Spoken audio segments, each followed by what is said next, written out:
Today we're going to go through communication milestones during the first 2 years. This is intended as a public service video. Its goal is to provide parents with the information that they need in order to monitor, nurture, and really encourage their young child's communicative potential. Each of the age groups we look at, we're going to look at 3 different areas to tell us how communication skills are developing. We're going to look at social engagement, attention to language, and communicative effort. So starting with that 7 to 8 month old. A baby of that age is a highly social creature. Some of the signs of social engagement are a baby lighting up, really engaging when spoken to, making strong eye contact, sharing a smile and a vocalization. Referencing back refers to looking back at somebody to help make sense of a situation, a baby playing with a toy and looking to see somebody else's reaction to what they have before them. And then there's imitating, beginning to do what they see others around them doing. In terms of attention to language, baby's been paying close attention to everything that the adults in the world have been doing. Anna, look! And what are those adults doing? They're doing a lot of talking. Yes. One of the first things baby is paying attention to and making sense of is often their name. Julian. When a baby this age hears their name, they should look up. In addition, if the baby has been introduced to and expected to follow commands with a gesture, come to mommy, give it to daddy.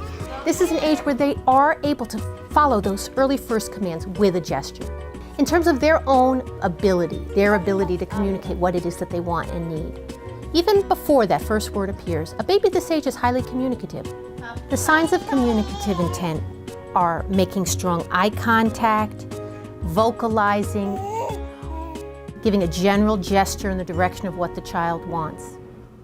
Now we're going to look at 12 to 15 month olds. What do we expect in terms of social engagement? A book. They engage in more reciprocal exchanges. Want more? Longer so-called conversations back and forth. They initiate more. The all-important point emerges. That's a way to direct somebody's attention elsewhere. They also are in a position to understand another's point. They can follow their mother's point to another activity as well. In terms of attention to language, in this age group, we're seeing babies able to understand a lot more language and follow commands without that gesture to prompt them. Good job. Now, when you say bye-bye, baby will just pick up their hand and start waving bye-bye, carrying out the gestures to songs they know. People on the bus go up and down. Pointing to body parts. Where's the baby's nose? Beep. Yeah. In terms of the baby's own ability to communicate, it's a very, very clear communication when a child points at something that they want. And now, parents have been waiting a long time for this. Daddy's on the phone. Yeah. Often, those first words also appear. Now we're going to look at 18-month-olds. In terms of their social engagement, these are kids who now are not only engaged and imitated and initiating, they're pointing and directing people's attention elsewhere, and they're using that a lot to show. See my blouse? Showing is a really social skill. When you demonstrate to somebody, oh, look over there at that train that's going by, or the dog, and look back at a parent, you're initiating a real social exchange. In the area of attention to language, the toddler can follow many and more complex commands. The toddler has the attention span at this point to engage with a picture book and go back and forth reciprocally with the adult, pointing out the things that are labeled or things of interest. In terms of their ability to communicate, we have words to indicate wants. You need bubbles. Those same words will now also start to emerge in terms of pretend play. Oops, ouch. They'll try to narrate, maybe start to make the sounds of the baby sucking or the car moving. We're getting vocalization coordinated with pretend play. The 24-month-old is a social sophisticate. She is a ham. She wants your attention and she knows how to get it. Where is the city? Where's the city? At the park. At the park.